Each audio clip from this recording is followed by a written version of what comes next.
সবটুকু ভেতরে ফেলো, একটুও যেন বাইরে না পড়ে। আমার বাচ্চা চাই। নয়না, সেটাও তোমাকে বলে দিতে হবে? আমি ওটাই করছি। আমি মা হতে চাই রবি। আমার কি ইচ্ছে হয় না বাবা হতে? আজ 8 বছর ধরে চেষ্টা করছি, তবুও আমরা ব্যর্থ। আজ আমার স্বামীর গায়ে হলুদ, ওর গায়ে প্রথম হলুদ আমিই ছুঁয়ে দিলাম। কয়টা নারী এত সৌভাগ্য নিয়ে পৃথিবীতে আসে? চলো চলো, দুটি নয়ন নিয়ে নয়না তার স্বামীর কপালে হলুদ ছুঁয়ে দিল। রবির চোখ দুটো শুকনো নয়, প্রচুর বৃষ্টির পরে মাটি যেমন ভিজে থাকে ঠিক তেমন হয়ে আছে রবির চোখ দুটো। রবিকে বাসর ঘরে ঢুকিয়ে দিয়ে আমি আমার বেডরুমে এলাম। কি বিশাল শূন্য লাগছে ঘরটাকে। এত আসবাবপত্রের মাঝেও ঘরটা শূন্য ফাঁকা। এই 8 বছরের মধ্যে আজকেই প্রথম আমি রবিকে ছাড়া ঘুমাবো। ঘুম কি আসবে আজ, বা কোনো কালেও কি ঘুম আসবে এই দু চোখে? শূন্য বিছানায় হাত রেখে ছুঁয়ে দেখছি এইখানে মানুষটা শুয়ে থাকতো। 8 বছরের কত খুনসুটি, কত স্মৃতি, কত ভালোবাসা সব এই ঘরটার সাথে জড়িয়ে আছে। মনে পড়ছে আমার বাসর রাতের কথা, কত লাজুক লাজুক সেই অনুভূতি। চোখ তুলে রবির দিকে লজ্জায় তাকাতে পারছিলাম না। আর রবিও হুট করে সেদিন লাজুক হয়ে গেছিল। দুইজনই আসামির মতো মাথা নিচু করে বসেছিলাম। সেই দিনটার স্মৃতি আজ চোখ ভরা জল নিয়ে ভাবছি। মনে পড়ছে আমাদের টুইন বেবির গল্প। মনে পড়ছে বেবিদের নাম রাখা নিয়ে আমাদের সেই টক মিষ্টি ঝগড়ার কথা। সব আজ স্মৃতি হয়ে গেছে, শুধুই স্মৃতি। হে আল্লাহ, এত কিছু সইবার ক্ষমতা কেন দিচ্ছ? সব সহ্য ক্ষমতা তুলে নাও। কি লাভ এত কিছু সহ্য করে এই বেঁচে থেকে? একজন অক্ষম নারী তার স্বামীকে অন্য একটা নারীর সাথে বাসর ঘরে ঢুকিয়ে দিয়ে কতটা নির্লজ্জের মতো বেঁচে আছে। এই লজ্জা, এই অপমান নিয়ে আমি এখনো নির্লজ্জের মতো শ্বাস নিচ্ছি। আমি বন্ধ্যা। আমার এই অক্ষমতা ঢাকবার মতো পৃথিবীতে এমন কোনো গোপন স্থান আছে কি? নেই, কোথাও নেই। 8 বছরের সংসার জীবনে আমাদের কোনো সন্তান হয়নি। একটা বেবি অ্যাডপ্ট করতে চেয়েছিলাম, কিন্তু শাশুড়ি মা সরাসরি রবিকে বললেন, কার না কার পাপের ফল অনাথ আশ্রমে রাইখা আসে। বৈধ সন্তান হইলে ঠিকই কোনো না কোনো আত্মীয় ওই বাচ্চার দায়িত্ব নিত। আর ওই সব পাপ আমি আমার সংসারে রাখতে পারবো না। বউ বাচ্চা দিতে পারতেছে না, এইটা তার অক্ষমতা। তাই তাকে বল তোর দ্বিতীয় বিয়েতে সে যেন সম্মতি দেয়। আমি আর রবি দুজনেই আম্মার রুমে দাঁড়িয়ে দাঁড়িয়ে শুনছি। কথাগুলো শুনছি আর আঁচল দিয়ে চোখ মুছতেছি। রবি সংসারের কোনো ব্যাপারে কথা বলে না, কিন্তু একটা অ্যাডাপ্ট বেবি আমি ওর কাছে আবদার করেছিলাম। কিন্তু এই বাড়িতে শাশুড়ি মায়ের বিনা হুকুমে কিছুই হয় না। তাই একটা অ্যাডাপ্ট বেবি চাই, সেই দরখাস্ত নিজের মায়ের কাছে দিতে গিয়েই এত কথা শুনতে হলো রবিকে। অনেকক্ষণ চুপ থাকার পর রবি বলল, আম্মা দত্তক বাচ্চা বাসায় উঠতে দেবেন না, ঠিক আছে, তাই বলে সন্তানের জন্য দ্বিতীয় বিয়ে করব? এটা কেমন কথা? এইটা কেমন কথা বলতেছিস তুই রবি? তুই আমার একটাই ছেলে, আর সে যদি নিঃসন্তান হয় তাহলে বংশ তো এখানেই শেষ। 8 বছর অপেক্ষা করেছি, আর নয়। এবার আমি নাতির মুখ দেখতে চাই। আম্মা একটু বোঝার চেষ্টা করেন, এই যুগে মানুষ দ্বিতীয় বিয়েটাকে ভালো চোখে দেখে না। আর নয়নার কি হবে? মানুষের ভালো দেখা দেখি দিয়ে তো আর আমার চলবে না। আর নয় না, তোর দ্বিতীয় বিয়ের পর যদি এই বাড়িতে থাকতে চায় তবে থাকবে, আর না চাইলে বাপের বাড়ি চলে যাবে। এ কেমন কথা আম্মা? এটা তার সাথে অন্যায় করা হবে। তোকে ন্যায় অন্যায় নিয়ে ভাবতে হবে না। তুই যদি বিয়ে না করিস তবে এই মুহূর্ত থেকেই আমি খাওয়া দাওয়া ত্যাগ করলাম। দুদিন হলো আম্মা পানি পর্যন্তও খায়নি। বয়স্ক মানুষ, সুগার আছে, অসুস্থ হয়ে পড়েছেন। ডাক্তার আনা হয়েছিল, কিন্তু ডাক্তারকে উনি তার রুমে ঢুকতে দেননি। সারা রাত জুড়ে অশান্তি বিরাজ করছে। রবির মুখের দিকে তাকাতে পারছি না, কী যে বলবো বুঝেই উঠতে পারছি না। দুদিন ধরে আমরা দুটো মানুষ দুই ধরনের লজ্জায় কেউ কারো মুখের দিকে তাকাতে পারছি না। আমার লজ্জা আমি বন্ধ্যা, আর রবির লজ্জা তার মা তাকে দ্বিতীয় বিয়ে দেবার জন্য এত কঠোর একটা পণ করেছেন সেটা। আমি কিভাবে সব কিছু ম্যানেজ করব ভেবে পাচ্ছি না। আর রবিকেই বা আমার কি বলা উচিত? তবুও কিছু বলাটা জরুরি, কারণ নিজেকে অপরাধী রূপে আর দেখতে পারছি না। একটা সন্তান জন্ম দিতে পারছি না, বংশ রক্ষা করতে পারছি না। এই কষ্ট কি একাই ওদের? আমার কি কষ্ট হয় না? আমার হৃদয় কি ক্ষতবিক্ষত হয় না? মা হতে না পারার অক্ষমতার যন্ত্রণা বুকে চেপে রেখে বললাম, তুমি দ্বিতীয় বিয়ে করো রবি। কথাটা বলতেই মুখ না আটকালেও বুকটা যে আটকালো সেটা শ্বাস নিতে গিয়েই টের পেলাম। রবির আমার দিকে অবাক দৃষ্টিতে তাকিয়ে বলল, তোমার মাথা খারাপ হয়ে গেছে নয়না। একবার ভেবে দেখো রবি, আম্মা অসুস্থ হয়ে পড়েছে। এভাবে আর দুদিন চললে উনি আর বাঁচবেন না। আর আমি কারো মৃত্যুর দায়ভার নিতে পারবো না। কিন্তু আমি কীভাবে আর একটা বিয়ে করতে পারি বলো? পারবে, অনেকেই পারে। অনেকের কথা জানি না, কিন্তু আমি তোমাকে ছাড়া অন্য নারীর কথা ভাবতেও পারি না। আমি এসব শুনতে চাই না রবি। একটা অশান্তি নিভাতে গিয়ে আমি চিরকালের জন্য অশান্তি বাড়িতে আনতে পারি না। কি করবে তাহলে? যাও, তোমার মাকে সুস্থ করো। আমি কি করব নয়না, তুমি বলে দাও। কথাটা বলেই রবি হাউমাউ করে কাঁদতে শুরু করলো। কি সান্ত্বনা দেব তাকে? আর নিজেকেই বা কি বলে বোঝাবো? তবুও আমার কিচ্ছু করার নেই। আমার সামনে এই একটাই অপশন হলো, আমি নিরুপায়। আমি শাশুড়ি মায়ের রুমে গিয়ে বললাম, আম্মা, আপনার ছেলে বিয়ে করতে রাজি হয়েছে, আর আমিও রাজি। আপনি প্লিজ এখন খেয়ে নিন। বাচ্চা ভোলাতে এসেছো? রবি এসে আমার মাথায় হাত রেখে কসম করলে তবেই আমি খাবো। এখন তুমি যাও, আর অকারণে আমার রুমে আসবে না। আমি হতাশ হয়ে ফিরে এলাম। চলো চলো চল নিয়ে রবির দিকে তাকিয়ে বললাম, প্লিজ একবার রাজি হয়ে যাও। রবি অসহায়ের মতো আমার দিকে চেয়ে আছে। শাশুড়ি মায়ের শারীরিক অবস্থা সত্যিই খুব খারাপ, কারণ উনি খাবার সহ ঔষধ খাওয়াও ছেড়ে দিয়েছেন। আজ যদি ওনার নিজের মেয়ে থাকতো আমার পজিশনে, তবে কি উনি এমনটা করতে পারতেন? আমি রবির পায়ে পড়ে হাউমাউ করে কাঁদতে শুরু করলাম। রবি আমাকে টেনে দাঁড় করিয়ে বলল, এই পাগলি, নিজের কথা ভেবেছো একটিবার?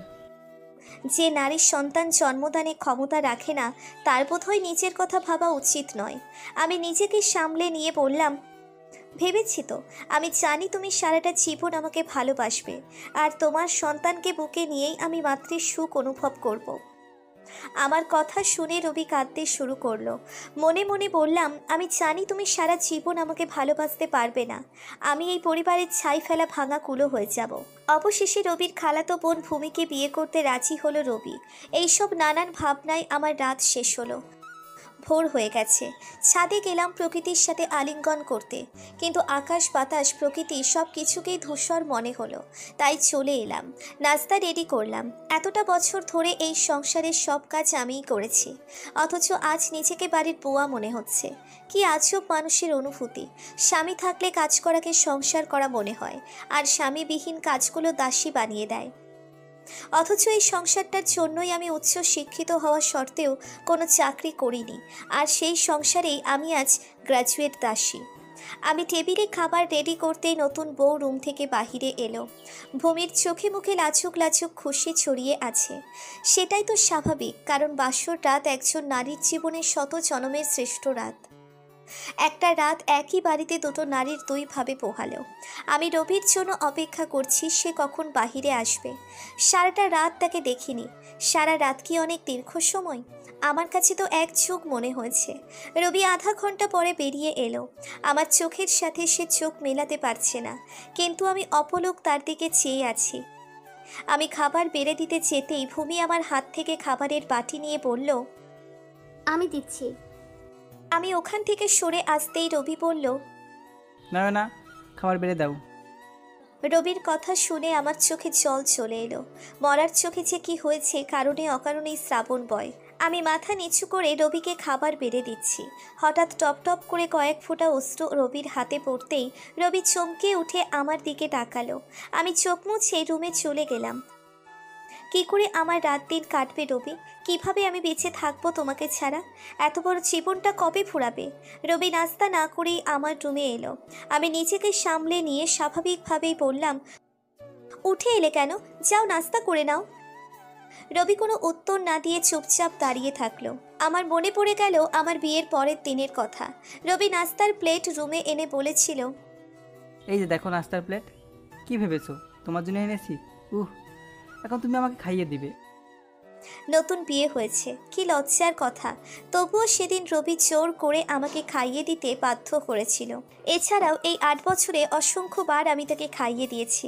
আমাদের মধ্যে সব ছিল, ভালোবাসা, মায়া, শ্রদ্ধা, বিশ্বাস। শুধু একটা সন্তানই ছিল না, একটা শূন্যতা এতগুলো পূর্ণতাকে ভুল প্রমাণ করে দিয়েছে। এত এত স্মৃতি আমি কোথায় লুকিয়ে রাখবো আল্লাহ, কোথায় বা নিজেকেই লুকাবো। রাতে একটুও যে ঘুমাওনি সেটা তোমার চোখ বলে দিচ্ছে নয়না। তুমিও তো ঘুমাওনি তাই না? আমার কথা শুনে রবি অপরাধীর মতো মাথা নিচু করে দাঁড়িয়ে রইল। এই কথাটা বোধহয় আমার বলা উচিত হয়নি।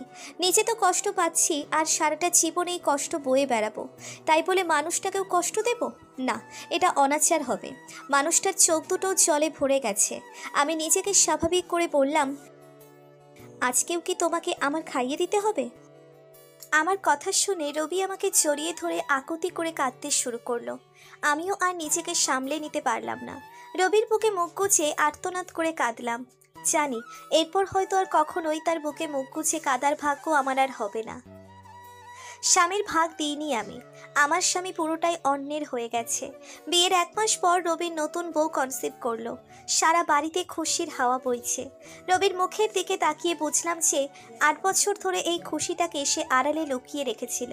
আমি অভাগিনী বলেই এতটা বছর এই খুশিটাকে বাহিরে আনতে পারিনি। হয়তো সে অনেক কষ্ট চেপে রেখেছিল, যা আমাকে কখনো টের পেতেও দেয়নি। আজকাল সবাই নতুন বউ ভূমিকে নিয়ে খুব ব্যস্ত। আমার চোখের সামনে আমার ভালোবাসার মানুষটিও একটু একটু করে বদলে গেল। রবিও নিজের গর্ভবতী বউয়ের যত্নের ত্রুটি রাখে না। টাইমলি খাবার খাওয়ানো, ঔষধ খাওয়ানো, সবকিছুর সে খেয়াল রাখে। আমার কথা ভাবার মতো কেউ নেই এই বাড়িতে। আমি খেলাম কি খেলাম না তার খোঁজ কেউ রাখে না। বরং ভূমির যত্নের ত্রুটি হলে রবির কাছে আমাকে জবাবদিহি করতে হয়। শাশুড়ি মা ভূমির ঘরে আমাকে যেতে দেন না, যদি আমি ভূমির গর্ভের সন্তানের কোনো ক্ষতি করে ফেলি সেই ভেবে। যার ভেতরের মা হবার এত আকাঙ্ক্ষা, সে কি করে পারবে কোনো অনাগত শিশুর ক্ষতি করতে? সতীনটা বোধহয় এমন নিম্ন শ্রেণীর কাজ করতেই পারে। আমি এবারের পার্মানেন্ট বুয়া হয়ে গেলাম। দিনরাত পরিবারের সবার খেয়াল রাখাটা বোধহয় বুয়ার কাজ নয়। কিন্তু স্বামীবিহীন এই সংসারে আমার অবস্থান কোথায়, সেটা কি কেউ বলতে পারবে? আমার বাবা বহুবার এসেছেন আমাকে নিতে, কিন্তু আমি চাইনি। কিছু না হোক গ্রস্ত রবিকে দেখতে পাই, এইটুকুই বা কম কিসে। কিন্তু এইবারের কেউ এইটুকু আমাকে দিতে চাই না। রবির ছেলে অবিকল রবির মতো দেখতে হয়েছে। আমার স্বামীর সন্তান, অথচ এই সন্তানের মা আমি নই। এমনকি ওই বাচ্চাটাকে আমার কোলে নেওয়ারও কোনো অধিকার নেই। আমি বন্ধ্যা, তাই কল্যাণ অকল্যাণ বলেও তো কিছু কথা থাকে। আজকাল সেই কল্যাণ অকল্যাণ রবিও মানে। সেটা দেখে অবশ্য আমি অবাক হই না, কারণ নিজের সন্তানের প্রতি এমন দুর্বলতা প্রতিটা বাবারই থাকে। রোজ নিজের এই অবহেলিত রূপ দেখে দেখেও আমি মাটি কামড়ে এ বাড়িতেই পড়ে আছি। কিন্তু বাচ্চাটার অসুখ করলেই ভূমি বলে আমার মতো বাজে নারীর দৃষ্টি লেগে নাকি বাচ্চা অসুস্থ। আল্লাহ আর কত লাঞ্ছনা আমার কপালে লিখে রেখেছ। নিজের স্বামীকে ভালোবাসার দায়ে এর চেয়ে যদি আমার ফাঁসি হতো, তবুও হয়তো সম্মান দিয়ে মরতে পারতাম। আর এই ধরনের কথা রবিও বিশ্বাস করতে শুরু করেছে। একদিন রবি আমার রুমে এসে বলল, নয় না, আমি একটা বাসা দেখেছি, তুমি গোছগাছ করে নাও। এখন থেকে তুমি ওখানেই থাকবে। কেন রবি? রোজ অফিস থেকে ফিরে একই রকমের অশান্তি আর ভালো লাগে না। আচ্ছা ঠিক আছে। কথাটা বলেই রবি চলে যাচ্ছিল। আজকাল রবি আমার রুমে আসাই ভুলে গেছে। আমি তাকে পেছন থেকে ডেকে বললাম, সেই নতুন বাসাতে মাঝে মাঝে তুমি যাবে তো? যাব, তোমার খরচাতি দিতে যেতে তো হবেই। 1 বছর ধরে আমি এই নতুন বাসাতে একা থাকি না। একটা পথ শিশুকে নিজের কাছে রেখেছি, তার নাম রেখেছি আখি। 5 বছরের আখি রাস্তায় ভিক্ষা করত। একদিন তার সাথে আমার দেখা হয় রাস্তায়। ভিক্ষা চাইছিল। সে জানেই না তার বাবা মাকে, এমনকি তার নিজের নামটাও ছিল না। কত বছর ধরে সে পথে পথে ভিক্ষা করত সেটাও সে জানতো না। আমি একটা বেসরকারি স্কুলের শিক্ষকতা করছি। আখিকেও স্কুলে ভর্তি করেছি। আখি আমাকে মা বলে ডাকে। রবি মাসে 1-2বার আসে, কিন্তু 10-15 মিনিটের বেশি থাকে না। আমি আর রবির থেকে কোনো টাকা নেই না। আমাদের মা মেয়ের সংসার আমার অল্প রোজগারেই বেশ চলে যায়। রবির টাকার দরকার আমার কোনো কালেও ছিল না। চেয়েছিলাম শুধু রবিকেই। সেই রবি আমাকে ভুলে যায়নি। বাস্তবতা রবির মন থেকে নয়নাকে মুছে দিয়েছে। আর বাস্তবতাই হয়তো একজন বন্ধ্যা নারীকে আখির মা বানিয়ে দিয়েছে।